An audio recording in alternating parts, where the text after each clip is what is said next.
a representative of Wiscasset youth. And identifying folks from the waterfront and economic development teams and somebody who lives outside of the wastewater service area. But really encouraged by the interest so far. And so I know we have a couple of applications. Elisa and I have had some interviews with 3 of the candidates who have applied so far. One has decided to withdraw, and so I'll be putting on the agenda for next week a motion to approve appointing those folks who had successful conversations with. So that is the status of the committee so far, and I'm hoping to advance that as quickly as possible. Thank you. Anyone have any questions or comments or anything? No, thank you very much. We can move along to our second thing, which is. Can I just add something, because you did say it was a status discussion. I have arranged for a meeting with Ron Wiley and David Van Slyke from Bring Clarity to meet with Commissioner Lazat, Brian from, and Brandy from the Clean Water Clean Water Program tomorrow in Augusta. To try to get a better understanding on the position of moving the plant versus making it resilient where it is. She's already indicated she doesn't have a whole lot more to add to that, but I think it's only fair for us to go up there and say, if you're gonna force us to do this, you need to figure out how to pay for it, because I don't think we should. I'd like them also to explain it in a way that we can then articulate it to the citizens of Wiscasset. Because we all need to understand what is their rationale. And I'd like that done too. So, I mean, we should be able to. I'll let you know when the meeting goes. He's only allotted us 30 minutes, so. I mean, specific to that point is, people that keep saying, they just did this somewhere else. They did a seawall here, they did a seawall there. Why can't we do a seawall? I mean, something that explain that specifically so that people in town would have a real answer from the organization that is forcing us to not have a seawall. Right, because the answer that I've gotten from them mostly is, well, their circumstances are different. Yeah. Okay, why do they? Kind of like what your mom said, because I said so.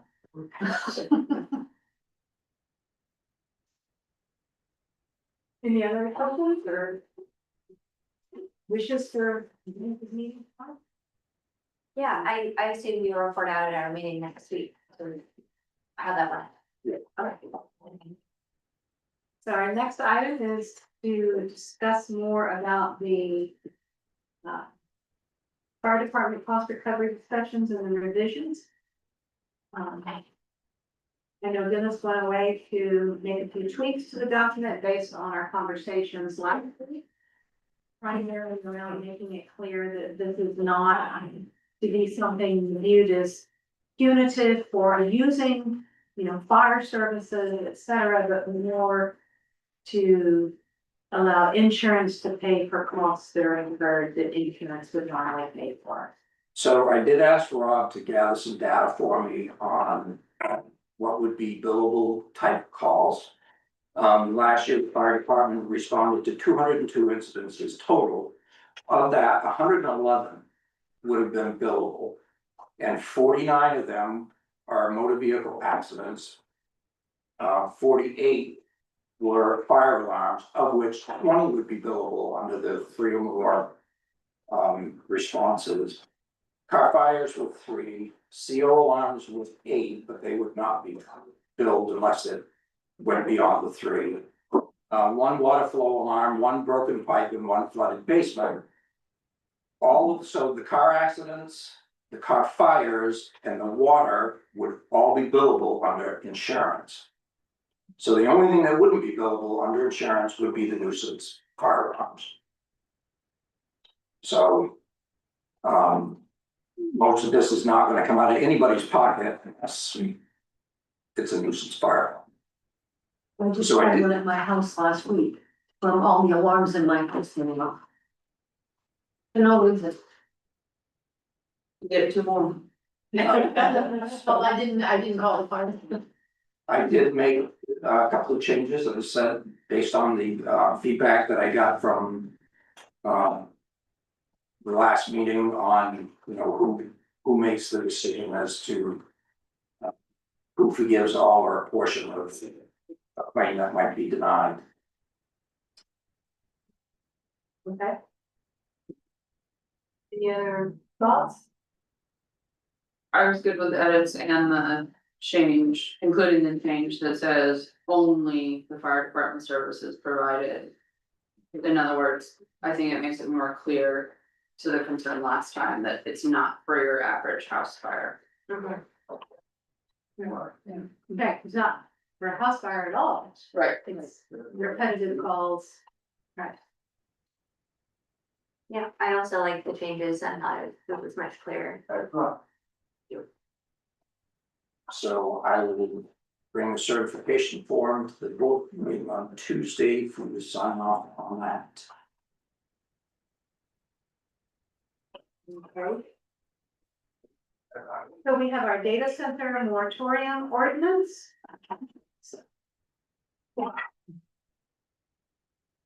Yeah, it's got a new definition now. For the 10,000 square feet and 20 megawatts language has been taken out.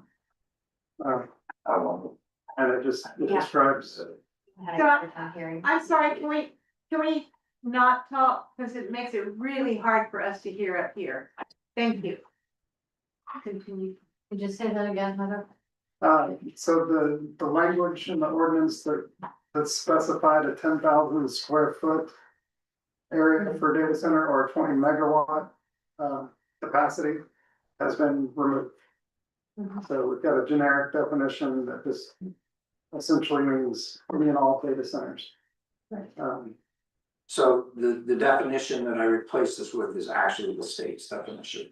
And I did talk to the attorney about this because I said I would, and he preferred that we stick with the one that we had, but the generic one was acceptable as well.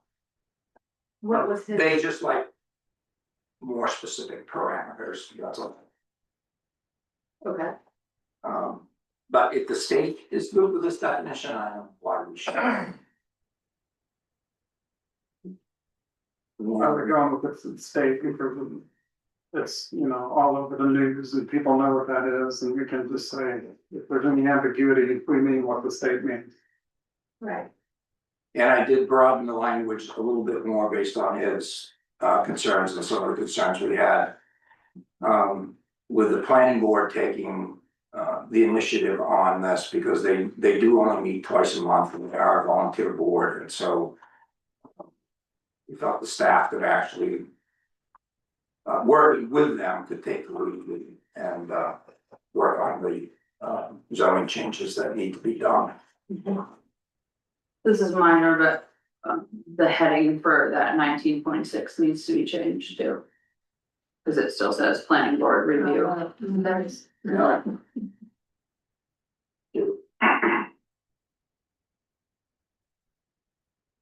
But I think that makes more sense. The change. So other than that, if you're good with that one change, I will bring the certification for this at the next meeting and sign off on that. I think I'm good and I like the broader, the state's definition. Probably primarily because I don't know what 10,000 square feet or the capacity means, but I understand the other words. So, I agree, I think this is clearer and also I like that it does specify that it doesn't include a facility or a portion of facility containing equipment that's incidental to or in support of a business. One of the pieces of feedback I got from talking with the governor's office, or not the governor's office, the energy office on this, is that they said there are some incidental computing uses or something that's like a very small data center, possible sometimes do that, and so I think we don't necessarily want to preclude a business using something that's residential. Yeah, so I think this is all that. Right, it's a room in their office building, it's not a Mhm. big consent for public use. Oh, wow. Okay. Okay, well, I'm good with that. So our next item is, let me switch back to that screen. Is the cost recovery ordinance? Oh, no, we did that, that order, all right, my bad, I just opened it and went, no, that's fire department. Wisconsin proposed ordinance on mobile home rent stabilization ordinance. So this was presented to us a few, well, maybe 2 months ago now. And we're now gonna discuss it. It's an organization, I believe, that's going around to various towns in Maine and probably around the country, looking to put in processes to stabilize their rented mobile home parks.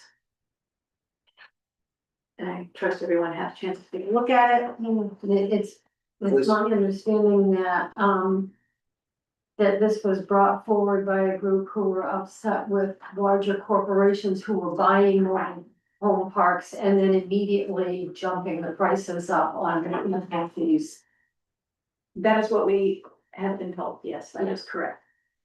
And I've heard in newspapers that it is happening in certain places, I don't believe it's happening here in Wisconsin. Yeah. There was some reporting, so this is from the Maine Labor Climate Council, which has apparently done some direct outreach with mobile home residents in Wisconsin. And they also shared, that Bangor Daily News did share examples of out-of-home investors buying mobile home parks in Wisconsin, so the Whippoorwill and Maple Lip Hill. And so they gave those as examples where the prices have been raised. Lisa, may I? Yes, please. I'd like to make a suggestion. I know this is a workshop and the public does not have the same right to speak at a workshop as they do a regular board meeting, but I suspect there's a large number of people here tonight just for this. And I would recommend, that's my job to recommend, that once you have your discussion, that you allow some of these people to voice their thoughts on this. I think we can do that. I agree. Does everybody agree? I agree with that. Okay. Maybe we can limit, like public minutes. Sure, we'll limit it to 3 minutes and, One comment. yeah, one concise comment per person.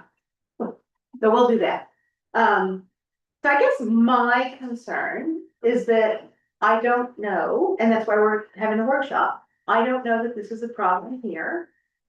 Is this a solution looking for a problem? Or is this something that we need to consider? When I look at it, the process seems very documentation intensive for the owner.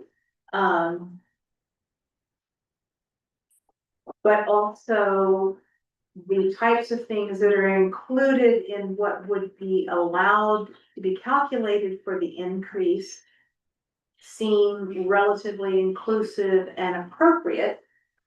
But really, I just don't know we need it. I mean, and I don't want us to have an ordinance that's not needed. You know.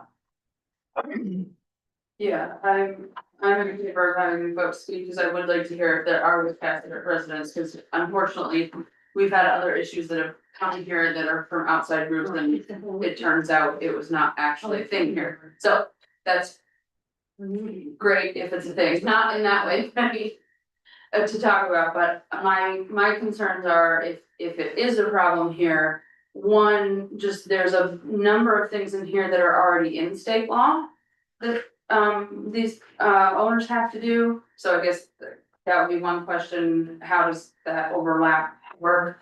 And then two, establishing a board, there's just the the concern of it opens us up to legal issues in terms of people can appeal and then it's costs and then the town is then inserted into what is normally a private landowner issue.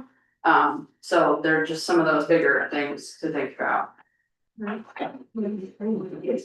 I think this is something that needs to be thought over carefully and not just going straight into effect until we've had it really looked over carefully by legal and I'm wondering if we could keep, do we really need everything that's in the state law in this as well?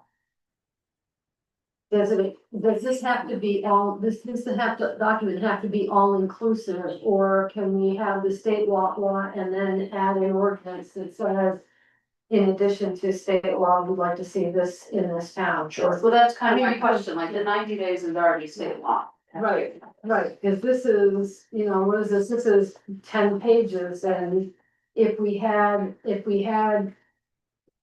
already have the state law and we have something to tighten it up here a little bit more for town, it might be easier for code enforcement and the town manager to say, well, it's on page 2 with the second paragraph instead of page 49, paragraph 6, section B.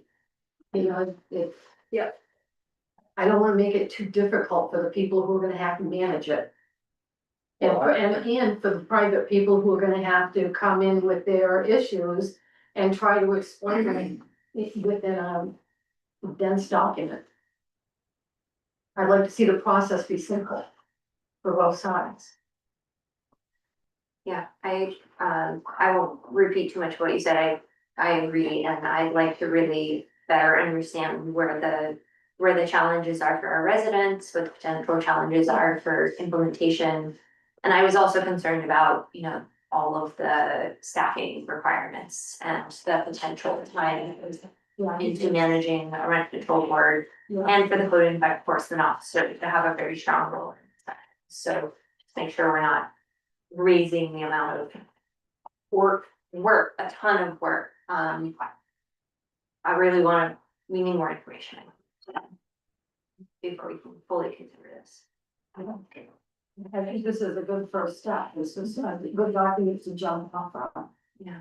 So, yeah, I generally, when we get these types of things, they are a model ordinance that is completely drafted, basically lopsided, could you say? And that doesn't mean that there can't be adjustments to make it concessions for what an owner might need in addition to the mobile home renters, I guess you would say. But I don't see it as something that we're gonna solve in the next few weeks.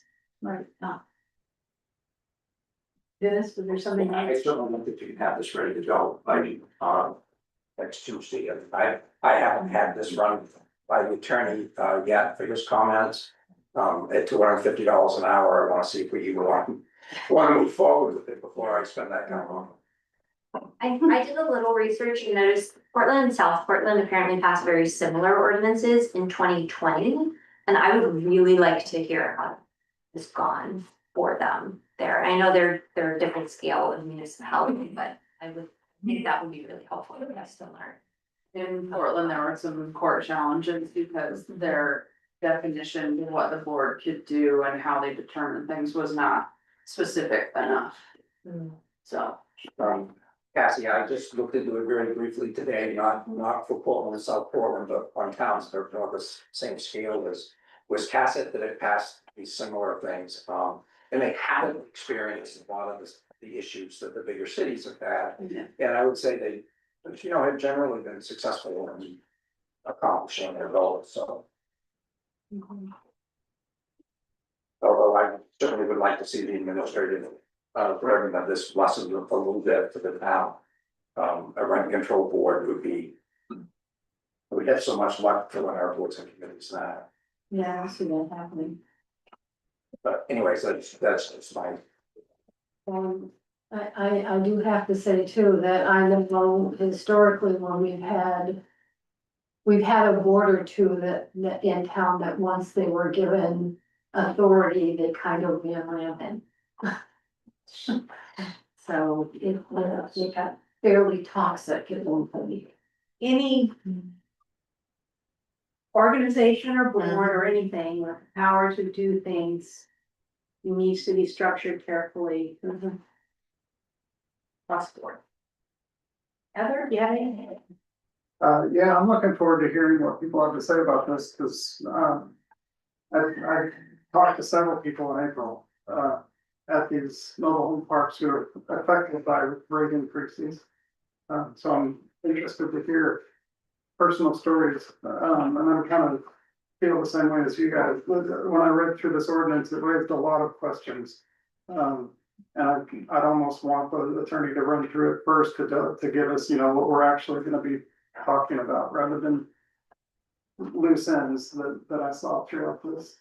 But I think in general, we don't want income-based housing to be a lucrative investment product for people to, just make a bunch of money off of.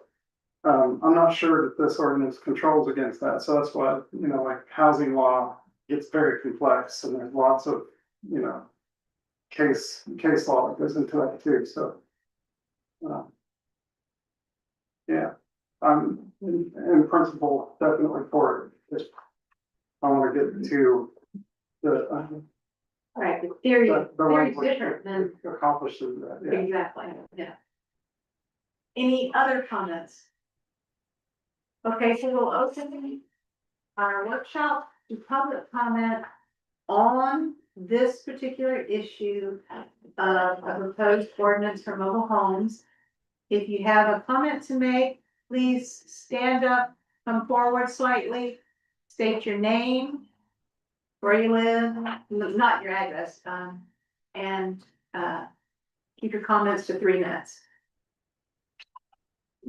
I'm James, speak out there. I live in the park down the street. My major concern is no real rent control. I'm here 20 years, then I love it here. Long Island 60 years ago. Guys are screwed. But anyway, we have no, it's the first time I've owned something that was sitting around someone else's property. There's a little bit of insecurity, and the rent has come down kind of considerably in the last 2 years, but we did have costs.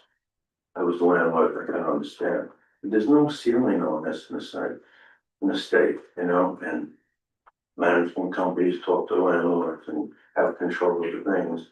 They issue letters, and so people have to leave their trailers behind, and then it's on someone else's property, so it's really well off. And a lot of people are on fixed incomes.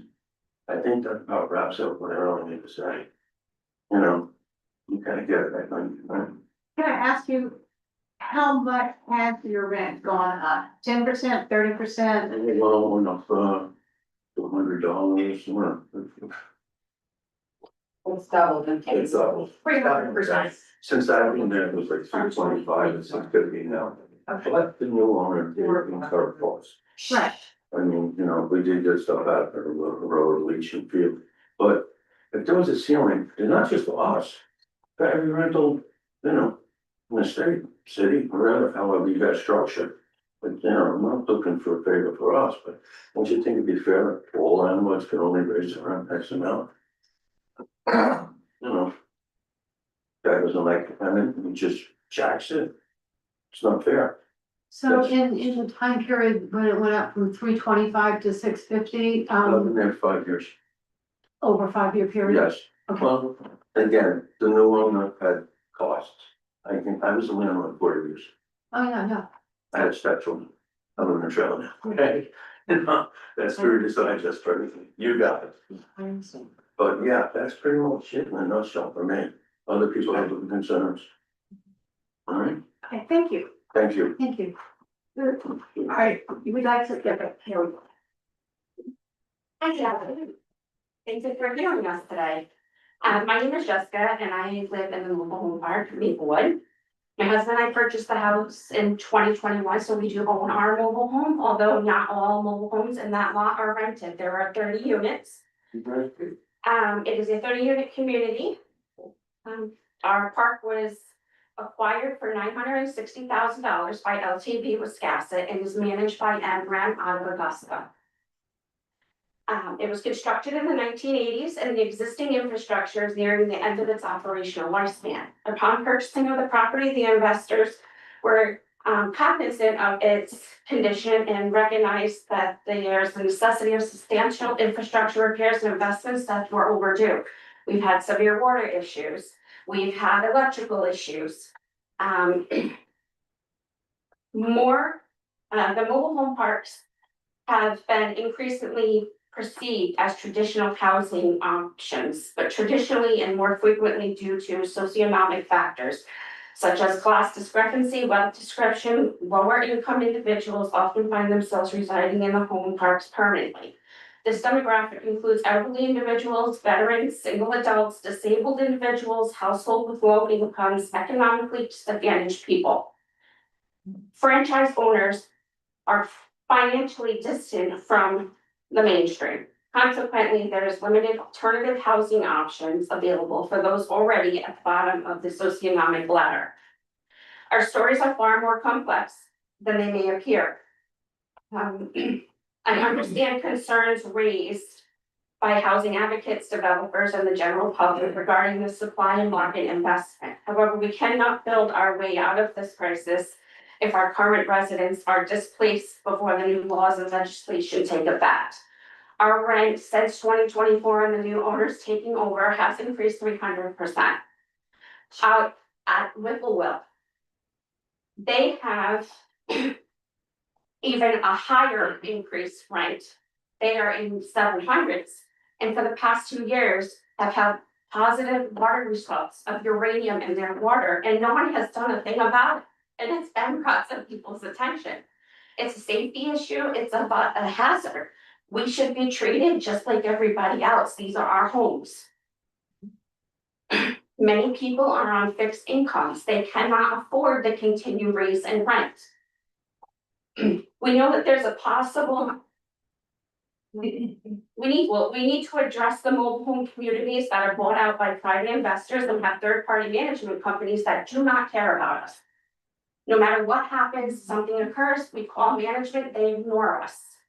But they'll come through and make sure that we are required to their HOA standards and find people or evict people who have nowhere else to go and cannot move anywhere. We know it's possible to craft a balanced legislative policy that can cap this rent control hike and allow annual adjustments based on income, inflation, and exempt new construction to keep the market moving. Without such a policy, the community and its citizens will not only suffer, but required to pay more and receive less. The mobile home communities have severely failing infrastructure causing unsafe and hazardous conditions. We do not request a warranty of future investments, but we risk failure scenario for only the minimum maintenance to be performed, and we will not attract reputable operators. Many mobile home communities are aging and existing and will require substantial investments. No one should be forced to live in such deplorable conditions. It is a safety and liability issue. Instead, I strongly urge the community and the legislator for action. A rent stabilization compromise is necessary. Mobile home tenants have rights, but these rights are limited and do not uphold landlords and property owners accountable for a moral standard or behavior that ensures fair conditions at rent prices. We need common sense protections that prevent predatory rent spikes while addressing the housing market and habitability of human beings. We are grateful that many legislators have finally responded to all of our assistance, but we do not have the luxury of waiting any longer. We have been raising our concerns and voices since 2024 in Wisconsin. We do not feel heard, and we have already been harmed in our ability to control our situation. We need not to regain without immediate and ongoing actions of our legislators. Thank you for your time and leadership. It is very much needed, and the conditions that we are required to live in are deplorable. And for the town not to be of assistance is very disheartening. Thank you. Hello, everybody. Thank you for listening to us on this issue. My name is Meredith Anderson. I live at Butcher Will Park over in Wisconsin. I've been there for going on 10 years. I've raised both of my children there. They go to the Wisconsin school system. You know, we love this town. Since the new owners have bought our park, my rent personally has increased 300%. And there is consistent issues with the water, as you have heard brought up by some other people coming forward. There's frequently boil out notices and do not drink the water issues, while at the same time the rent is being raised, which is difficult for all of us that live there. I do think it's also worth saying that a lot of us own our homes. I mean, I bought the home that I live in. I'm responsible for the heating, the electric, all the repairs, all of the plumbing, and yet our rent goes up 300%. While the park is certainly responsible for their share of the maintenance, such as roads and water, the residents are still, for the most part, paying for the great majority of their homes' personal expenses. And I do think, you know, it's a little bit of a different situation than like purely renting something in a building that somebody else owns, you know? I just think we deserve a little bit of consideration as homeowners in the situations that we're in. And I hope there's some kind of balance that we can find in this situation. Thank you, guys. Hi, my name's Jim Strong. I live at Maplewood Hill in Wisconsin. I lost my wife, what was it, November 17th of 25. And when I lost my wife, yeah, it was a hard time, and it's still very hard. I'm struggling. When she passed away, I lost, you know, the house, money that came into the house and went on those went bye-bye. And so now I'm gonna get my housing, you know, I'm on disability, so I'm gonna even harder. I only get $9.94 a month. And I and my wife's wife, she paid, out of the money she got, she paid the light and the cable bill and a couple other bills. And I paid the rent, you know, the bigger bills. And now I gotta pay that, the light bill. I don't have internet because I can't afford it. And I gotta pay my car insurance, you know, all the bills that you have to pay every month. And it's really hard, and I can't keep affording these, to me, ridiculous rent hikes. They should never, the rent have never gone to where it is right now. And I mean, I don't wanna get forced out of my home that I own, cause I ain't got the money to move it. It's an older trailer. But I bought it because it was a good deal, and it's supposed to be the best investment you can do. But I don't wanna be forced out. And the last two landlords that we had, except before this guy that has it now, they were good. They were nice, and, you know, they raised my thing, $20 every so often, that was it. That people could handle. And the majority of people in these parks are disabled and on social security. Yeah, there's a few that work, but not many. And something's gotta be done. And there is a problem when it comes to the run. So people that think that there ain't, I feel people that are on disability and social security are being taken advantage of. And I mean, the landlord that has it now, last year alone, raised the rent not once, but twice, and that should have never been allowed. And I was upset, because rent alone right now is $650 a month. But I got the $150 for the light bill every month, not including car insurance. So by the time it's all said and done, I didn't get $130 left. Maybe a little bit more, give or take, but that's it. And I really want to see something done, so the landlord can't keep hiking it, because that's the road, when he does raise it, it's $100 a pop. And to me, that's ridiculous. Thank you. Thank you.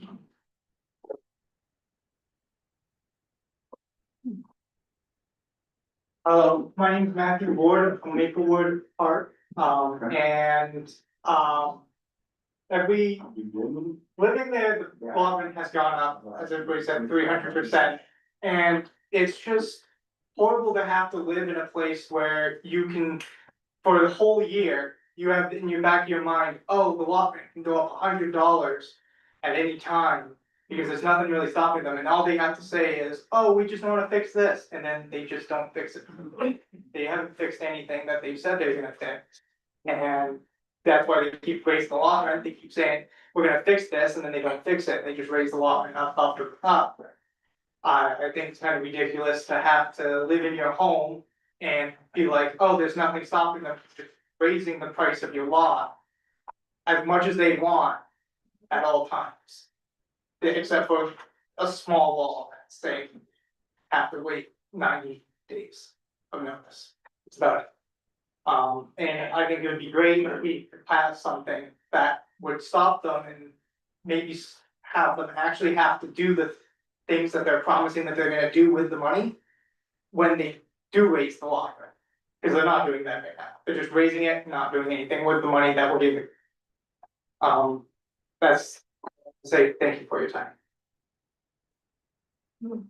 My name's Sarah. I live at Maplewood. I've lived in Wisconsin for 15 years now. Raised all three of my kids through the schools.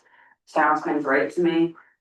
So I'm praying you guys help because we did try to do a tenants union before. You were the ones that were bringing it to the state. And we were retaliated against. Our rent was raised. One girl was kicked out. And so time is of the essence because if they find out that we're even here and asking, they're gonna raise it. I mean, and like they said, there's nothing stopping them. A 90-day notice, they would. They can raise it $200 if they wanted to. Nothing stops them. But, you know, when they first started raising it, they did try to claim market value, but they had the same management company doing Maplewood and Whipplewell, which are side by side.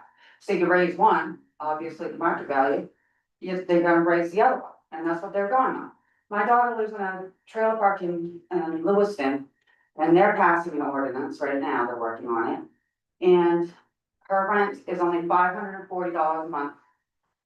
It's a beautiful place, and they pay water, town water and town sewer, and she's still paying less than what we're paying. And our water is not town water, not town sewer. It's just ridiculous, and you know, my husband's disabled. If it gets raised again, we're gonna have to move, and the trailer's too old to move, so we'll be out of home. So, thank you.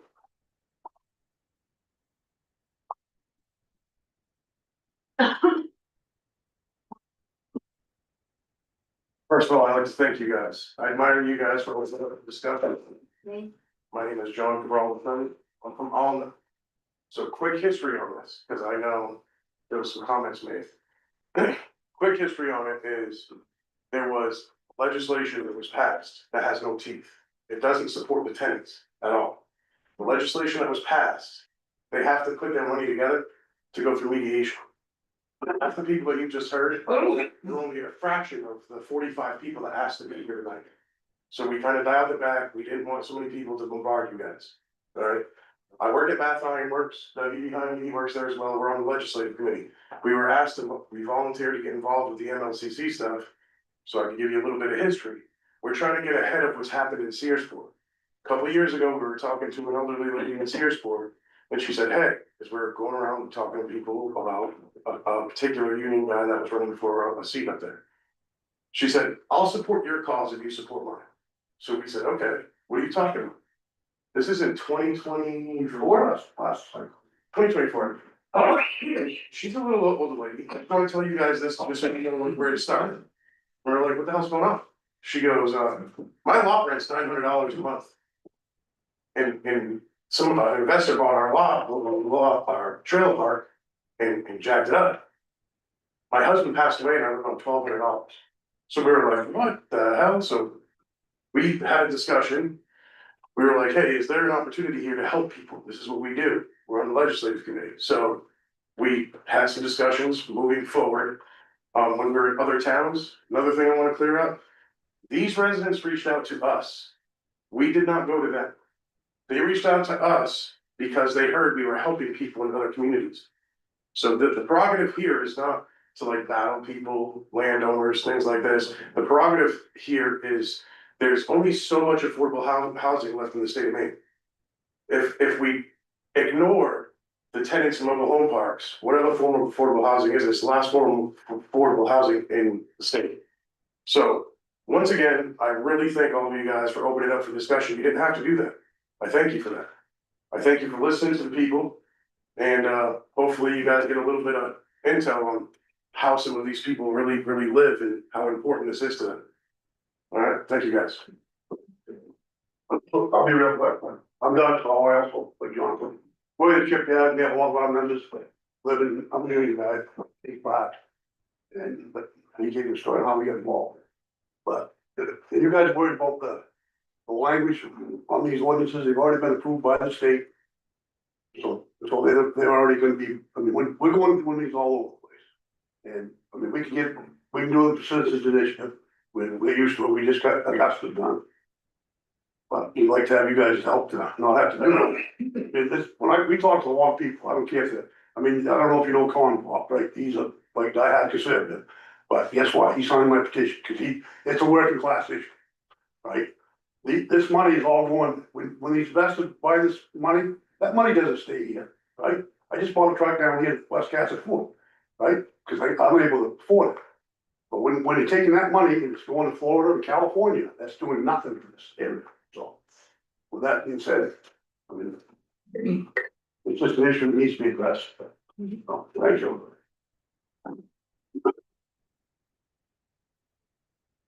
I'm actually on the other side of the spectrum. I'm Sheila Sawyer, and I actually was an owner of the parks for 15 years. And I sympathize with all these folks. But not everyone lives in a park because they have to. We have a lot of people that lived in our park that wanted to. It wasn't because of financial reasons or anything else, but people also have to understand that the expenses with running a park can be huge. We had to replace leach fields, upgrade the septic system, $236,000. And we cleared the land ourselves. You know, my husband's a plumber and we had to do testing every month. Whether you're mowing the lawn, fixing the roads, because there's all the pipes under the ground. And, you know, there are a lot of expenses. I do think their rents are exorbitantly high, but they also run their management company. And my situation, my husband and I ran it. You know, we didn't have to hire out a lot. So, you know, it's just, to me, it's kind of sad to pick out one spectrum of the rental market and say, you know, people have invested in this and tell them that they gotta stabilize it so they won't make much money or whatever. You know, whether it's going out or whatever, they've invested the money in the property, so I just feel it all has to be considered.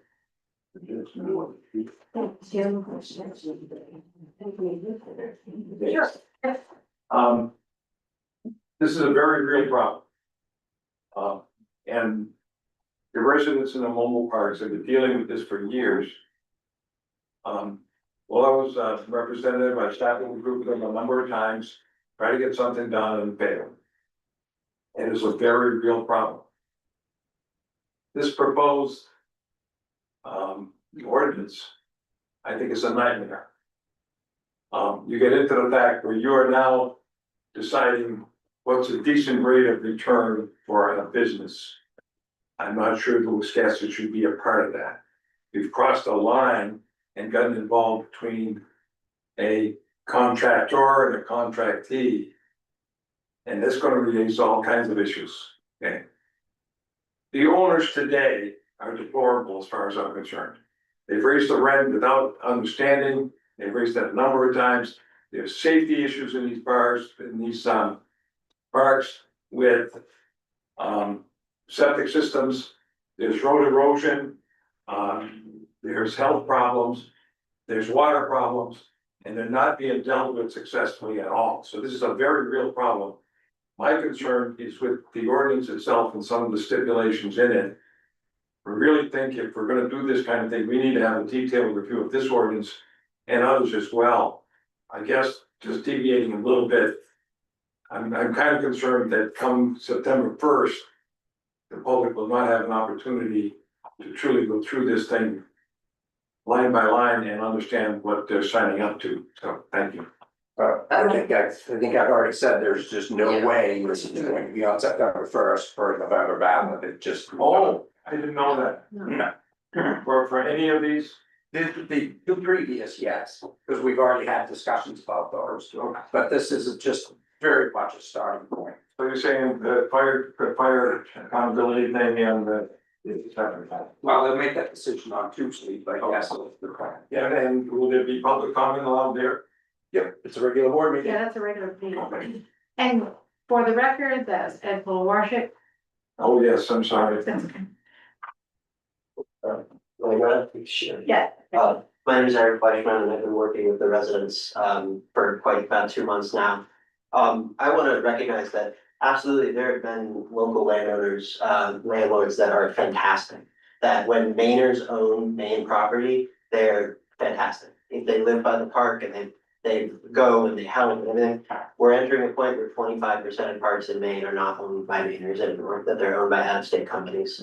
And to the degree that I completely understand, that local owners have to put their money back into that investment. And I completely, understand what people said about that. The issue at hand is that it's not being put back into it. That on top of these being literally million, sometimes billion-dollar companies that own hundreds, dozens if not hundreds of parks across the country, they just seem to not be putting the money back in there. I've been in the parks, I've walked the parks, I've talked to pretty much everybody who lives in a park in Wisconsin.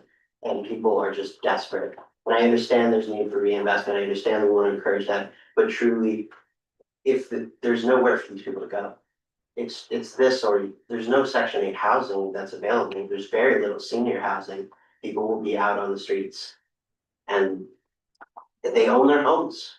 It sits in a category of homeownership that is just being ignored right now, where they own their homes, they're paying property tax on their homes, they're paying utilities on their homes. They're doing everything they need to do for maintenance on their homes, and then on top of that, every year they're getting $100 increases on their rent. And these are people who can't survive that. They're choosing between this and food, this and healthcare, this and the basic amenities of life. I live in a park. I don't live in a park in Wisconsin, but I live in a park, and I feel for these people.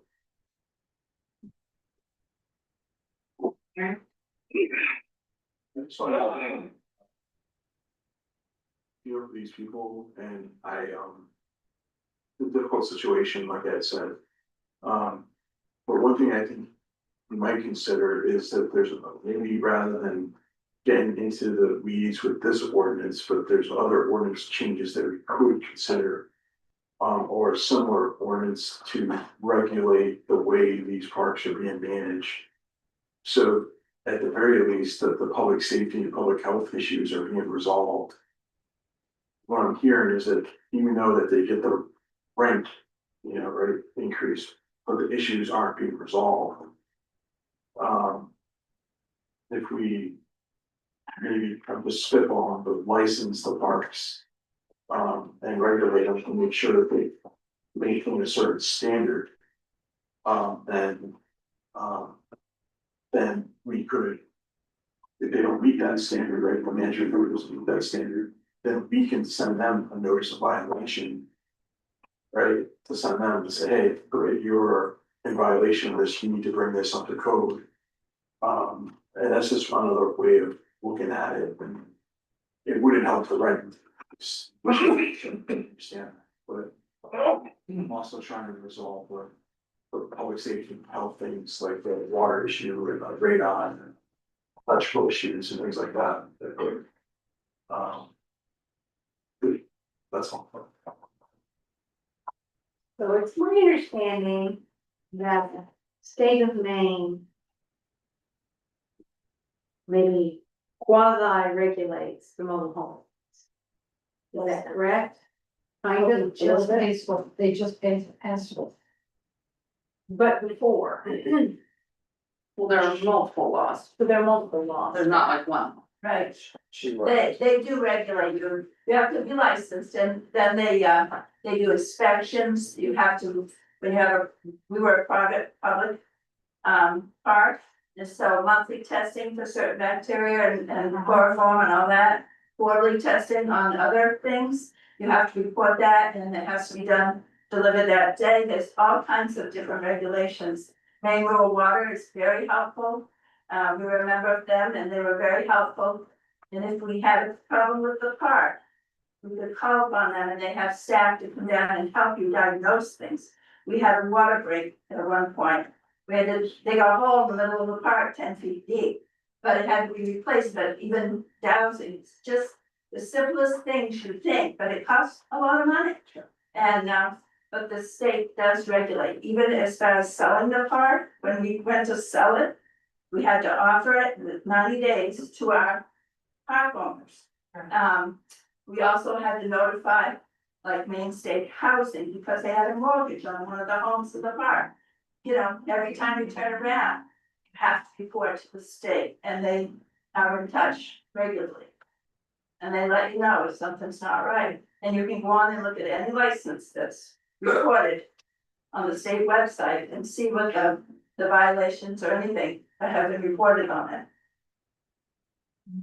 Yes. So the water here was uranium, and it was 34.034.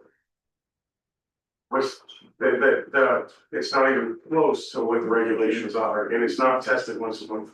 And the gentleman that has the tests, Why is it tested once a month? is that, which you, I admire what you said, but it's not. I think you guys are probably grateful to home.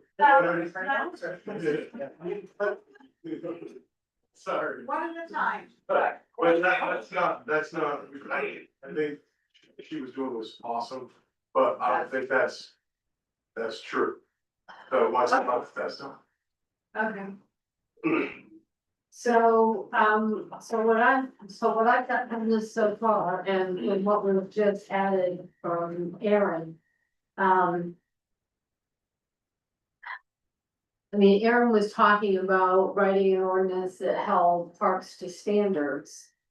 And that they'd be forced to make repairs, but I think that's also going to drive more rate increases. Yeah. So I don't know how you would make that, not a money grab to a residence pot. For funding, I understand where that comes from, but I can see where I always look for what's gonna happen. Where's that gonna start? I think that's got a huge potential for that happening. So, I'm not against putting something like that in the ordinance, but I just think we have to be very careful on how we worded it. And then you'd have to have fairly strong lines on percentage of increases at what time frames that those could happen and that kind of thing. So this is gonna take a lot more work than just a couple of weeks to get this straight, but. Right. Yeah, just as. I wish we could put something together quickly that would be a stopgap, but you can't do that, we're gonna have to figure this whole thing out. Right? Yeah, I just want to say, first of all, please don't take my earlier comments as dismissing you all.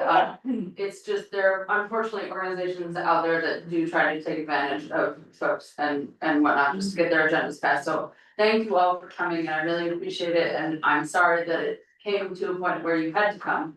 I think it certainly needs to be addressed. I guess I would like more in terms of how it is working in other towns with a similar ordinance to this. Yeah. What is their experience? And then obviously the lawyer's gotta look at it. Because I think there are pieces of it that I just don't wanna set us up for a board where they aren't gonna have tight enough parameters to give a judgment that is then legally fungible and puts the whole town at risk because they made a decision. So I don't wanna get us in that position, but I also would like us to try to figure out how we can help these folks. That's where I'm at. Are there emergency measures that you think? Like a rent freeze or eviction freeze for a period? I have to look into it with the elements, but, You can do that. I don't know. You mean, Yeah, that was my initial question with this, if our town's even allowed to do this, and obviously they're moving ahead with it, so. But that's a general question. The companies are out of compliance, it sounds like there's a cost involved in fighting that, like going to arbitration to deal with, it, which might be beyond what they're compared to. I'm sorry.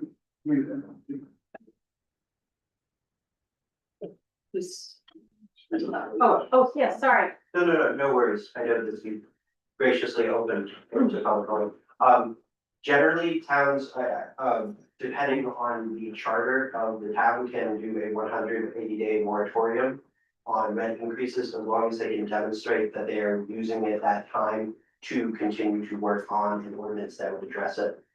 That's coming from the Maine Municipal Association. yeah, we're not a charter town. Okay, well, then it would be, so you're governed by the general municipal, yeah, then it would probably be within your ability for a 100-day, 80-day moratorium.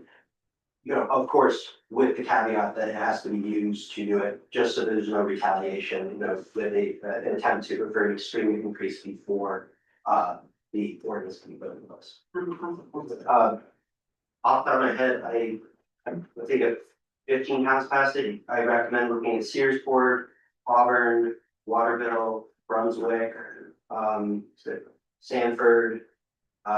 There's so many that I'm literally losing track. This has also came through was reviewed by the Attorney General's office, so obviously nothing is lawsuit proof, but this is about as close as it gets as far as drawn from the bottle ordinance and run through several towns and through the Maine Municipal Association several times.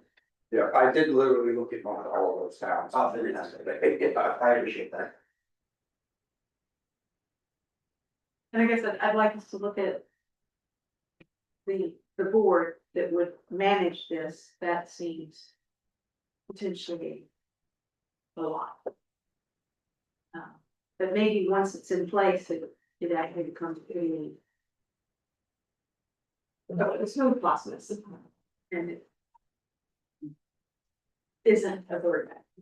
Well, if the ordinance is written with a strong enough language, you really don't need a lot of, management of it. If it, if it says they can only raise the, rent by X percentage every 3 years or whatever the numbers are, then, I mean, that is what it is. And if they step out of line and they raise it out of place, someone's gonna come and let us know that that happened, and they're gonna have to back it up.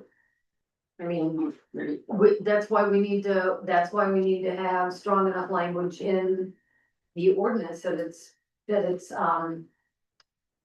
effective in the direct and in the moment without it taking, 10 people on the board waiting 3 weeks for their next meeting to have a discussion about it. They could come to the town office and they could say they raised our rent last year and they're trying to raise it again and it's supposed to be only every 3 years. Well, town can send the owners a letter saying the ordinance says no.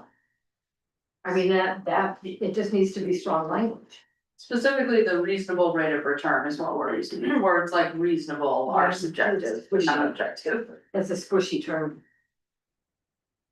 I like these. Don't we all? Yes. But yes, what is a reasonable rate of return? You would have to define it further, more than that. You Yeah, cannot yeah, just yeah. say reasonable Be rate more of return. specific. Yeah. Pam is Ed Paul Varsity again. Pam is exactly correct. I think the language makes all the difference. And as I read that proposed ordinance, there was language issues throughout. One of which was you can only raise the rent once a year. But if I have a major construction thing that has to happen just after the raise was rent, I could bear cost till the next year. The language is all that makes all the difference. And we're exactly right, Pam. You gotta have some real specifics in there that clarify how it's gonna work. Right, it's gonna be defensible too.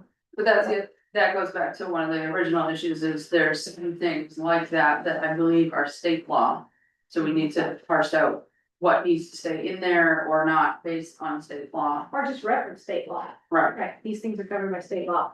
You don't wanna set up a conflict, exactly. Right, right. Right, we have to be in compliance. Oh, and that was one of the comments I had to make, was that not understanding state law, this is what we're gonna do. So that language in that ordinance really creates some problems. All the way to the back? Yeah, I mean, like I said, I think we said it maybe 3 times. The Maine Attorney General has already approved this. So I don't believe it does conflict with the state law and with what we doing. Yes, I'm not saying it does conflict with state law, and I heard you, I totally get that, but to be honest. They don't always get it right. So I just wanna make sure that we're bulletproofing even further. So if we put this in place, you're actually protected and we're not gonna get sued. So, Very question. Now, there's the management company that manages, you verify. They have these young whippersnappers, or even middle-aged people. Drive around the trailer park, take pictures with the cell phone of people's driveways, that their yards, their porches. And I'm sorry, that shouldn't be allowed, to me, that's a form of invasion of privacy. They shouldn't be allowed to do that, yeah, and something should be done about that as well. I don't think that's part of this model law ordinance. So, Sure. yeah, That does generate, letters. So if they really have it out for someone, they can make it hard for them. Had issues with my dog. And, he's right. I mean, they're photographing their interests, I get that. They're kind of a little excessive. I mean, and they have single people out. Some people that lost their trailer, they couldn't afford to move it. Someone else was lucky enough to move it at our expense. So, you know, the management company, even though they're not the owner, have influence on the owner, and they manage a lot of properties. And they're kind of evil, you know, but this, it's the only way I can say it, if they want it, they can make trouble for him. That's all, so he's, you know. That's very good. Yeah, that should be considered in the ordinance, put in there somehow, done what? Well, and I'll say, the reason that the management companies are going around and doing all of these fines and stuff, especially if they don't agree with somebody that they think they're doing offense, you know, or whatever. 3 fines in 1 year, they have every right to evict you, whether you own the trailer or not. 3 fines, whether you paid the fine, if they fine you in three times in 1 year, they can evict you. And so, if they don't like you, they're just gonna find anything, oh, you left trash, like a bag of trash on the porch, and take down the dumpster last time, they sent a picture of it. One woman, she let her dog out of the truck, from the truck, into the trailer, without a leash. They had a video camera on the well house, pointed straight at her house and got her on a fine, that's why she lost, because she had to move the trailer. And it's just ridiculous, they are evil. yes. So I want this to spiral on a way of everybody's particular issues. The ordinance is important. We could go on and on about how many times, you know, some of these people that live in these mobile home parks get fined. We have a woman that talked about dandelions. They took pictures of her dandelions and gave her a $50 fine. We have another woman that talked about chip paint on their, I don't wanna keep going over and over with everybody's particular stories, because people just keep going and going and going with it. The ordinance, super important, super important. Thank you guys, appreciate you now. Do we have more select board comments or? I think we need a lot more work on this, Oh, yeah. so, So what do you wanna see and when do you wanna see it, Bob? could I see a couple of the ordinances from the towns he mentioned? It was Searsport, Auburn, and Waterville. That we, I think you said those are the towns that had some pretty tight ordinances. Could we see examples of those and a print copy of the state ordinance? And this, so we can kind of line them up and take, cherry pick the best of the best out of each of them. And come back with ideas. I'm guessing most of them are pretty much identical. I think so, but My big thing would add, if we can find out for those who have actually had it in place for any amount of time, how it's working, oh, yes. particularly the board part. If we can hear from their board or town managers on how effective it's been. I've been there all the time. Yeah, that's a good point. Yeah, If we could do it in stages, so if there's any preliminary emergency actions that we could take. Yeah, I've got the meeting. good. Yeah, so I guess that would be for next week, if possible, right? Right. And then the rest of it is as soon as possible after that. Well, next week for a, temporarily. If there was an option for any kind of temporary. Could we do a 180 day moratorium? Yeah. Similar to what Yeah, yeah. yeah. So we can look at that at the meeting next week, voting on it. That would be good. And can you just review that 180 day moratorium, and review those if Yes. As long as you're making good progress. Okay, You have to be diligently working to get there. okay. Well, we'll be diligently working on this For a while. for a while, so it's gonna take a while, but at least we could stop any increases happening while this is undergoing. Okay. Okay. Sounds good. Thank you. I thank everyone for coming. Thank you. I believe that we are done for the evening, and then anyone No. else? No? Oh, the comprehensive plan, sorry. Good.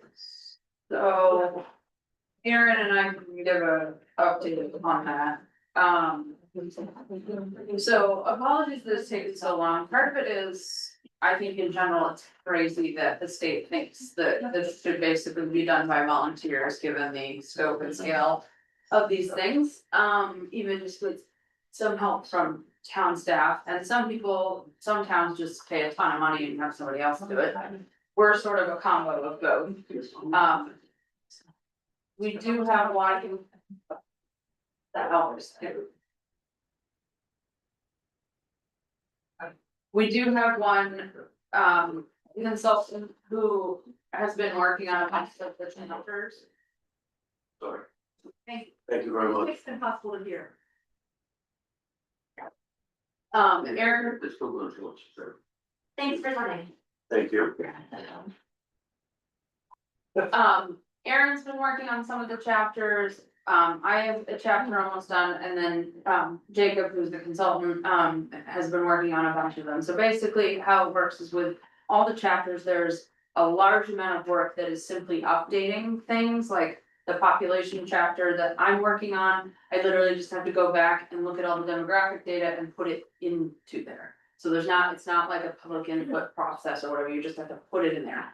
And we've done so far for public engagement, we did the survey a couple of years ago, which actually went really well. We had 400 responses, which is huge for a survey. And then we did several workshops with the help of Lincoln County Regional Planning, so we have data and reports from those. So Aaron, I don't know if you want to talk about. And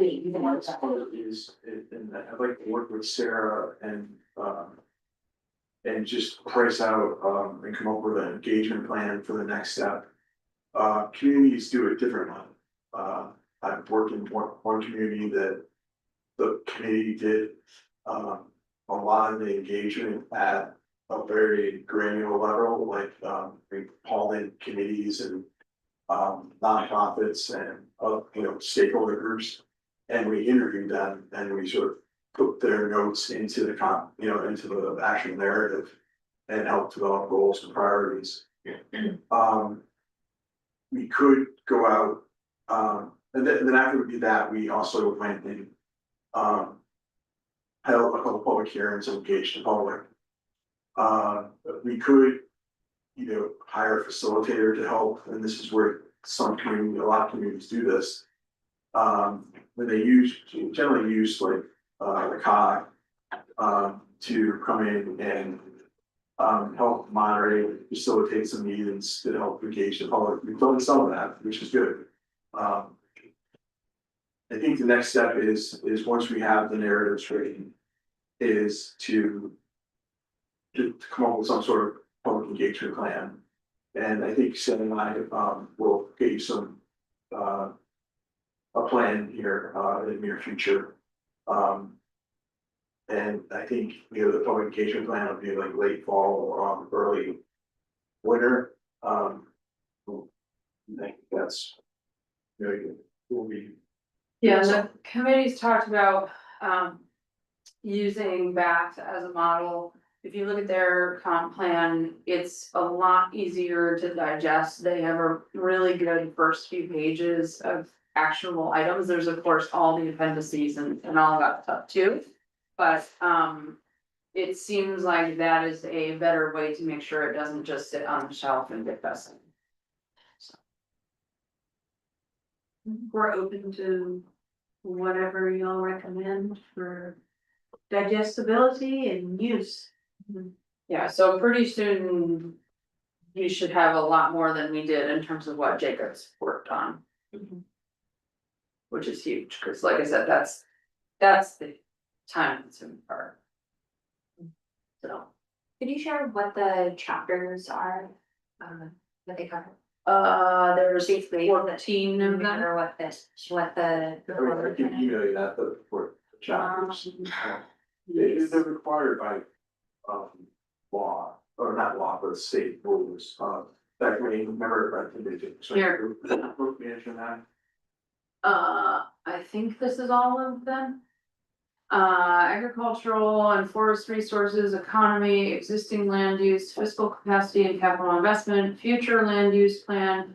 Historic and archaeological resources, housing, natural resources, which has 9 subparts. Population and demographics, public facilities and services, recreation, transportation, water resources. Municipal finance. Regional coordination, and there's a new, isn't this optional lifelong community building? That's the optional one. Option, yeah. Yeah, which given that we're in Lincoln County, we should probably do. I think that's all of them. Great, And then an overall assessment. awesome. I know we were talking a little bit, or planned to talk about some of our larger goals. So I was wondering, I know there was a little bit of feedback on some of the climate adaptation and sort of energy things the town could be doing from the public meetings a couple of years ago. I was wondering, is that reflected in any part of the comp plan? And I asked that because I know that MOCA is developing some ordinances to require more explicit planning to align with the state's climate plan. So just wondering where that is, or if I can be helpful in that. I am sure you can be helpful, and I would say the overall answer is it's in virtually every one of the chapters. Right. Depending on what it refers to, So. Yeah. We've done a lot of the public engagement process, and some of the goal setting process throughout since I've been here. Like for the economic development committee, the set of goals, right? That would go align ourselves to the economic development chapter. It sounds like we're kind of developing some housing goals, right? It just here, like, some of that stuff, these goals that, that we're talking about, of these ordinances, it could be recommended as a goal or strategy for the comp plan. These energy goals that, that we're working on, or the ETIP program, could certainly fall into that. Some of the planning that we went through, the waterfront resilience project, could all go into that. So I don't feel like the processes that we've done have been wasted. They're actually been, I think it's actually gonna make our comp plan even better, because we can go to the state and say, look, we've engaged the public X number of times on these different issues. It might not be with the banner comp plan, but it's the point that we've been reaching out and trying to engage the public on issues that matter to them. And we've been listening and put that story into the content and that message. You know, but let's. So, but off the top of my head, I would say one thing that would be really helpful is they have.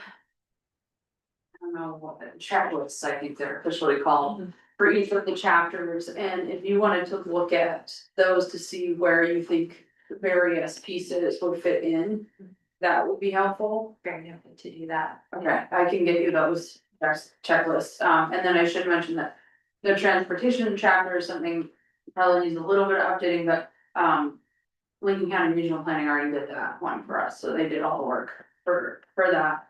And then the, kind of to Aaron's point, that we've got multiple other things that we've already done, that we can put in here, that's also the case with, the housing study that Lincoln County did. That's gonna be a big part of the housing chapter. Fantastic. Absolutely. Great. Glad to hear that growing. I think growing behind the wastewater treatment, brewing housing is my next priority. Bringing more affordable housing, tackling that, all the housing issues. I heard so much of that in the spring, talking with local folks, and we heard a lot about it today, so I'm excited to get started. Yeah, so we're gonna get together and we can put together a plan and come back to the board and give you an update. Either next week or the meeting after that, if that works. Is that true? Great. Cool. And if we need to do anything to help you, let us know. Oh, don't tempt me. I just gave her a lot of homework.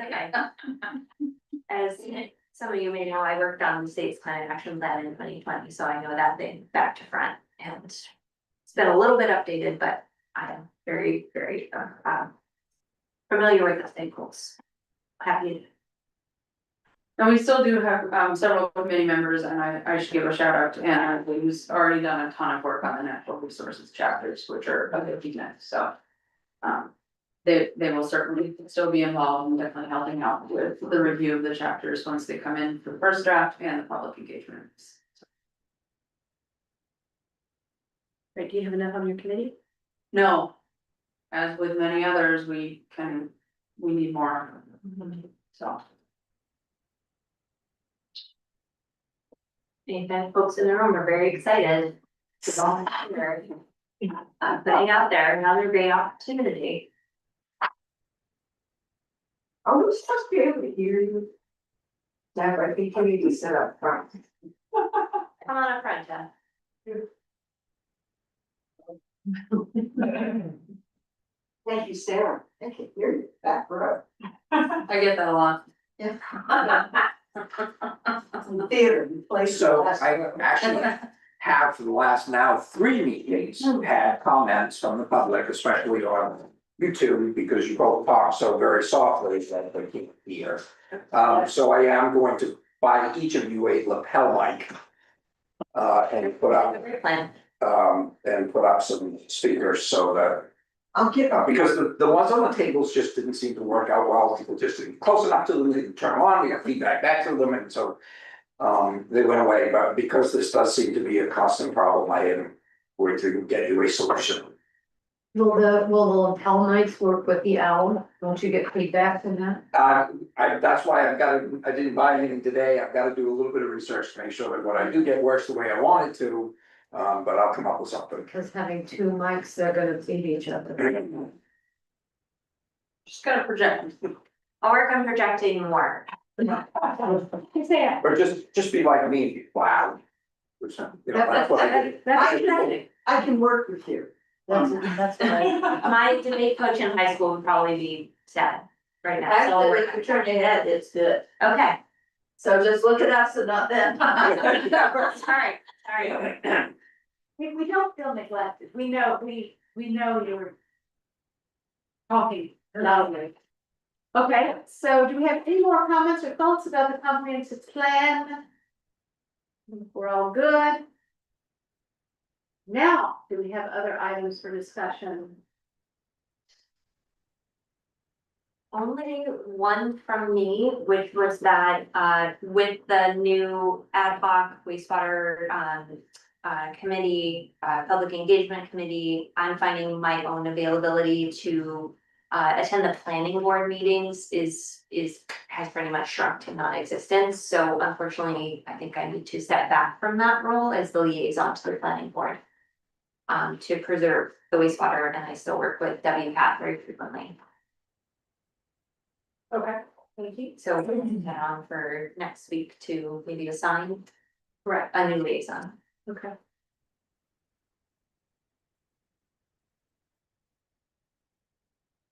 All right, any other? Yes, Yes. schools.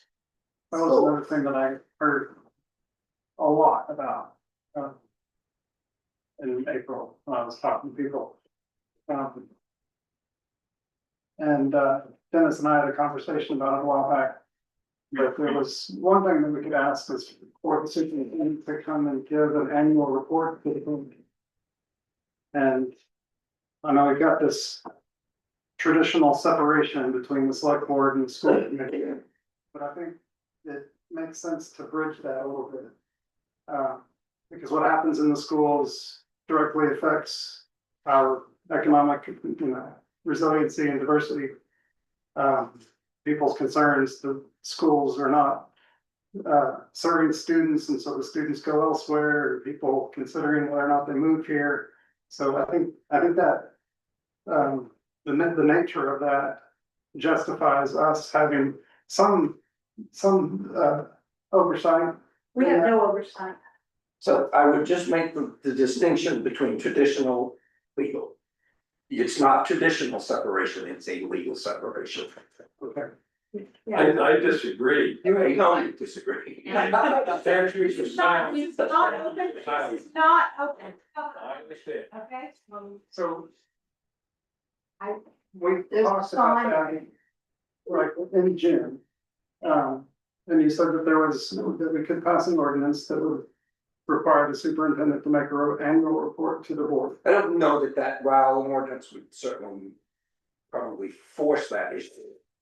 I think it might be better just to ask her to come Well, I could see too. or even, I see no reason why she shouldn't be able to come and report to the board more often than once a year. We actually used to meet, we had a joint meeting with the school board. Like only several years ago. So it doesn't have to be a confrontation. Yeah, Well, I it better would, not be. yeah, I would just say that if anyone's interested in what's happening at the schools, they can also just watch the school committee meetings on YouTube. Go to them. You can go to the meeting and you can watch it on YouTube. I mean, all of the information's right there. I mean, having them have to have a meeting there and then come here and recap their meeting. It seems like an awful lot of work from people who, if people are that interested, youtube.com, with Cassett Schools, it pops right up. Every meeting they've had is right there. I don't think it's unreasonable to ask. Well, no, I'm not saying that, but I think people are getting too like confrontational in terms of like, yeah. this is not. I don't wanna stop me if I'm putting words in your mouth, but. The first step is not about trying to govern them, it's simply to open the lines of communication. And it is still the fact that they are a department of the town, so while I fully understand and agree that we do not have any legal oversight, particularly with the budget. That doesn't mean that it's unreasonable, in my opinion, to ask the superintendent on a more regular basis to just come and give us an update. Is that fair? You did not put any words in my mouth. I told you. And I think she's probably gonna be willing to do that. But I think that there may be times you would have to, because I think we did try this at one time, and it just went by the wayside. But as I recall, it was positive. Yeah. I thought it kind of turned in, I thought a couple of times it started to turn into a school committee meeting. It started moving away from just getting a report on what things are happening in the schools, and it started turning into a longer discussion. Then, I mean, asking them to come in and say, oh, these are the things, So what are you asking for them to do? Are you asking for her to come in and say, these are the things that have happened in the schools recently, or the school committee's planning this and I'm planning that, and you know, how in depth are you looking? I'm looking at this both as a way to be updated on major initiatives, but also as an opportunity for the superintendent to talk about the schools in public. In not a school board meeting, not everyone goes to them, and I know what you're saying, but not everybody's going to go or watch them.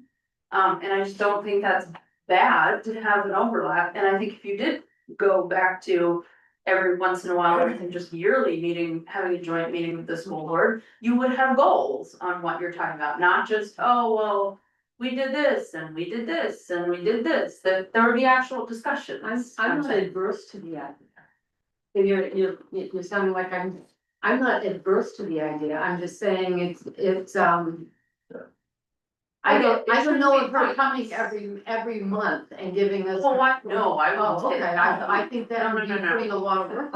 Just more than the My- 10 minutes of budget presentation we'll get a year. Oh, yeah, maybe every 3 or 4 months, come in a couple of times, you know, a few times a year. Even twice, I mean, Yeah. you know. Yeah, I understand that, but if it was gonna be like once a month coming in and giving a report, it's like, No, that's. No.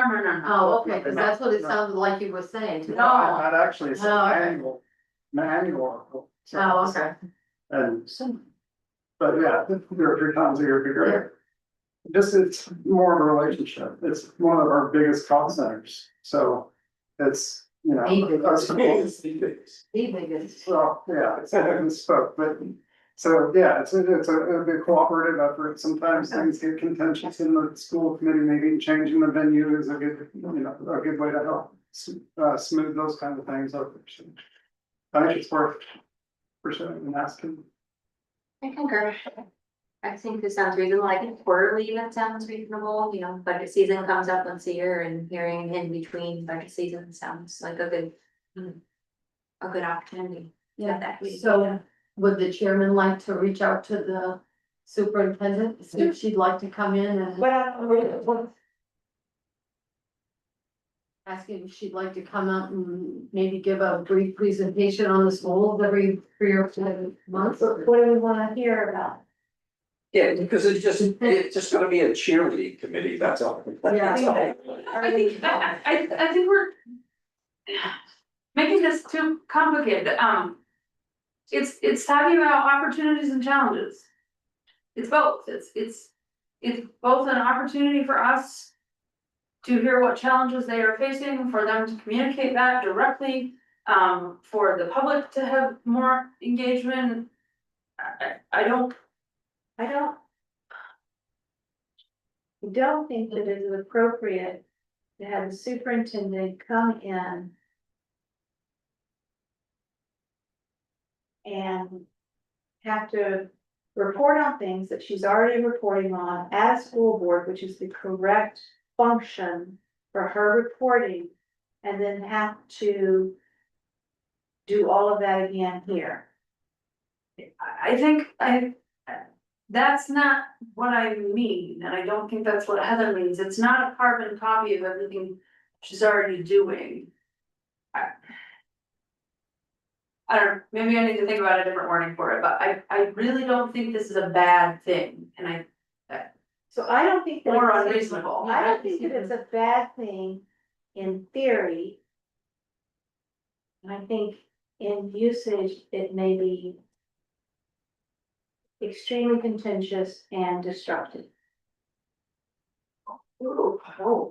Is that due to the tenor of the school board meetings being brought here? Have you ever watched a school board meeting? Some.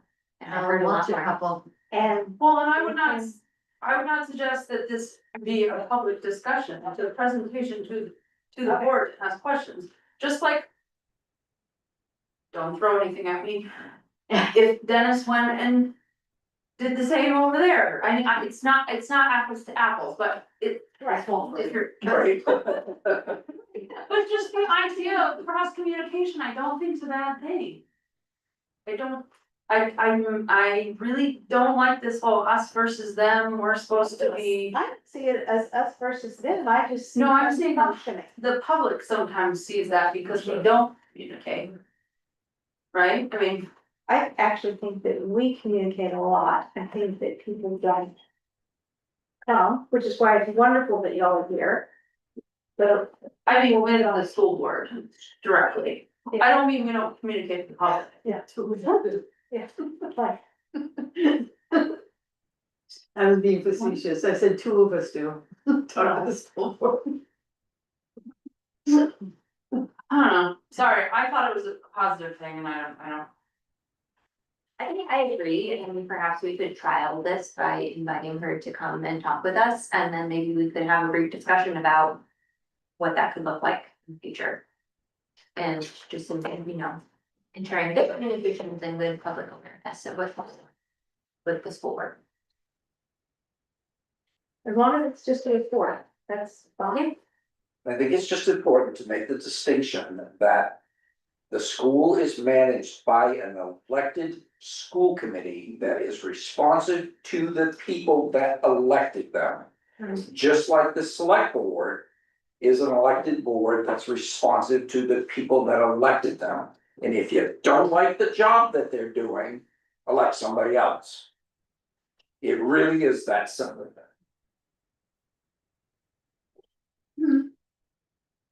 Well, they've been doing that. So I'll put it on the other foot. If the school committee decided they wanted the select board to come over or the town manager to come over and do a report to them on how the funding for the school is looking this year at their meeting. Sure. That's what I was just I saying. don't think civil discussion hurts anything. It It's is, I don't know, information sharing, it's professionals engaging with each other. And if the school committee meetings get contentious, that would be one of the reasons for bringing it into, to get clarification, people who don't necessarily feel heard.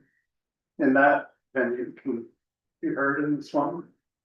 Well, we're just saying it would just be a report. now you're So talking Jack's about something taking else. it out of a report into a Public agenda item with a public discussion. Well, that can always happen in the public comment section.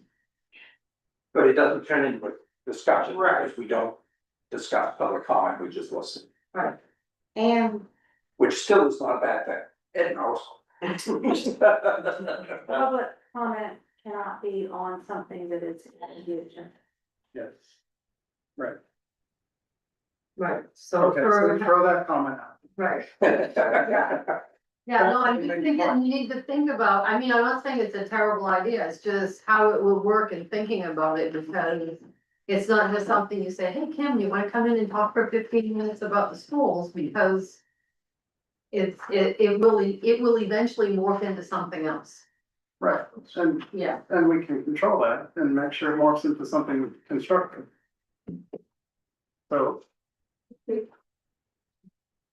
Well, why don't we think about it? Alright, well, we don't make decisions tonight anyway. Oh, I know. Is there anything else? No, Oh, okay, I I was- thought you were handing me something. Sarah knows I have this thing about dirt in front of the table. Little OCD? Yeah.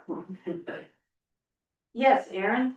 Well, the commission, Joe, okay, Well, Yes, I- you're a city, you're a town employee. okay, Can't the understand. waterfront resilience project, do we wanna talk about that? You wanna talk about that? I mean, we talked about, maybe talk about it tonight, but I mean, we could do it. I mean, you can update if you want, I'm not gonna say anything on it, but if you, so you With did, the, so you get the eighty with thousand. Lisa's permission. Oh, so. Is this Madam something Chairwoman? we should put I didn't on? hear what you even said you wanted to talk about. The waterfront resilience project. Oh, okay. Is, So, just in the interest of time, well, more so, we don't, I know it's just a workshop, but we don't normally not put things on the agenda, Right. so. Well, I put on Really the don't. other topics, so. Yeah, people interested in the water. I won't be long, and you don't have to take any action. So, as you know, we did the waterfront resilience project where we did the vulnerability assessment of the waterfront infrastructure. Well, now, one of the recommendations in that study was to elevate the waterfront infrastructure.